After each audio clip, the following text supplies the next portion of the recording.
I'm Rebecca Lowe from the IBA, and joining me in Nay Pyi Taw, Myanmar is Nobel Peace Prize winner Aung San Suu Kyi, who became a worldwide symbol of freedom and democracy after spending 15 years of her life under house arrest.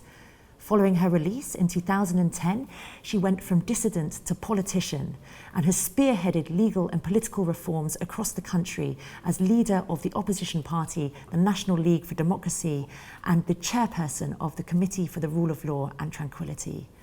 Daw Suu, thank you very much for joining us. Now, you're here in Nay Pyi Taw today to talk about the importance of the rule of law, the importance of reforming the legal profession. First, could you outline what the key legal challenges are facing the country and how you propose to address those challenges? Well, there's so many challenges, starting with legal education. For many, many years, legal education was the poor relation in the education system, because emphasis was placed on such subjects as medicine, engineering, and so on. And we had this rather peculiar system whereby the marks that you get at the matriculation examination decide which faculty you could join. So those with the highest marks could join the medical profession, and the second highest went in for engineering and so on. And right at the bottom was legal studies. Those with the minimum marks were allowed to go in for law. So it started with that it was assumed that only the poorest students would go in for law, which meant that the brighter ones did not want to go in for law, because it was as though they were advertising themselves as the least capable. So it started with that problem, and of course there were many others, the kind of problems that you would find in any authoritarian state. Mm-hmm. So you think that's at the core of all reform education? That's how you go about No, I wouldn't say that at the core, but it's one of the basics. Mm-hmm. Because I just wonder, it takes a long time to create a strong rule of law, a powerful, independent judiciary. How do you go about creating that culture, creating that spirit of independence? Creating a culture takes time, but there are certain things that could be done through legislation.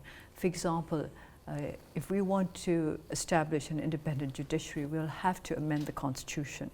Under the present Constitution, the judiciary is not independent of the executives. So there are things that could be done quickly if people are prepared to cooperate, which is to say, if all those who are in a position to influence whether or not the Constitution is amended will have to do their part in making sure that the necessary amendments are put through quickly. And yet the government and the military have shown very little inclination so far to reform the Constitution. How important is it that these reforms take place, and how confident are you that they can take place by the elections next year? The reforms are very important, and not just for the elections. We have been talking about rule of law, and I've made the point that unless the Constitution is amended, we will not have an independent judiciary. And that goes beyond just the next elections. That is to do with the future of the country. And you talk about establishing a culture of rule of law. I usually talk about a culture of democracy. There are many, many elements involved.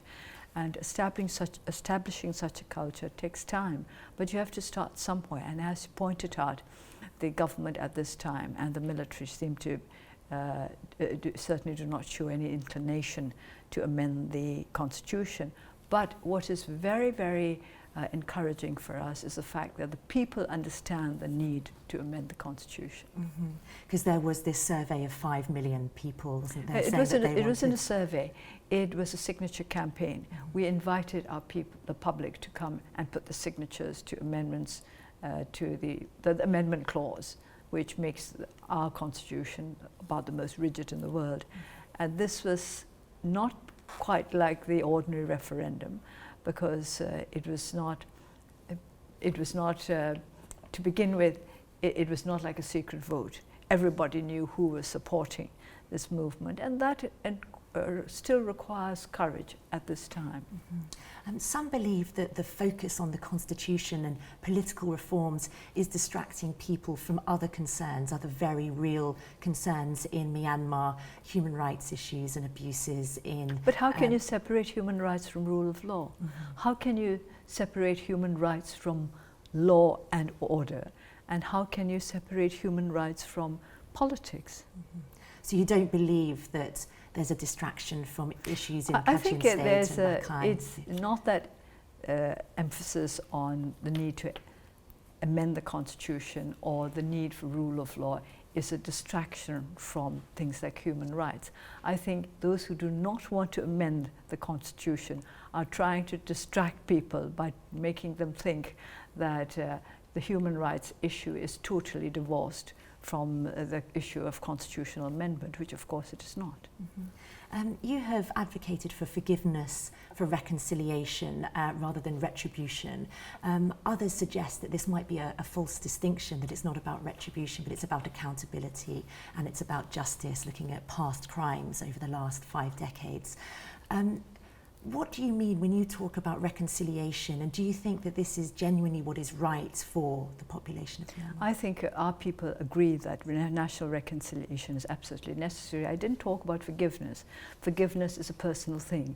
You can't force people to forgive, but people can agree to a certain course even if they don't forgive in their hearts, but they can agree not to take the kind of actions that will have an adverse effect on national reconciliation. National reconciliation is a political process.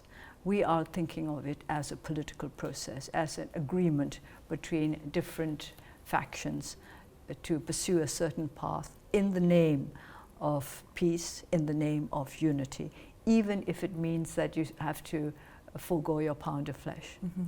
You don't think impunity can cause further injustice down the line? We're not talking about impunity or punishment. We are talking about national reconciliation. I think we have to start with that by deciding what is necessary in order to achieve national reconciliation.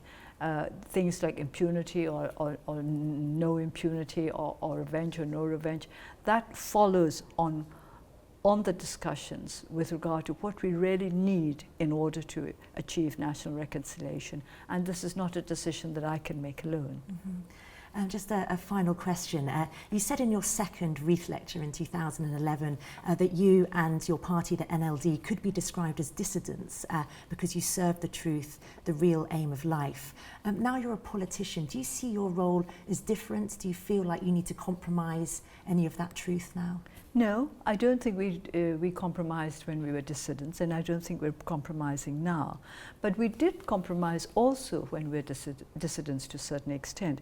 For example, national reconciliation was always one of the main elements of our party policy. We always said that we would the most important, one of our most important aims was national reconciliation. But what is interesting is that after I came into Parliament, and after we broadened the base of our political activities, because previously we had to work outside the Parliament, as it were, but now we work both in and out of the legislature. By broadening the base of our political work, our efforts at national reconciliation became more widely known. And then I think people started to reveal that they didn't quite understand what we meant by national reconciliation. All along they'd never understood. Mm-hmm. And particularly at a time when they thought that we had, there was hardly any hope of achieving it. They didn't take much interest in what we meant by it. But when we have now arrived at a position where we could achieve national reconciliation, then it's interesting that some have shown that they don't really want it after all. And you are hopeful.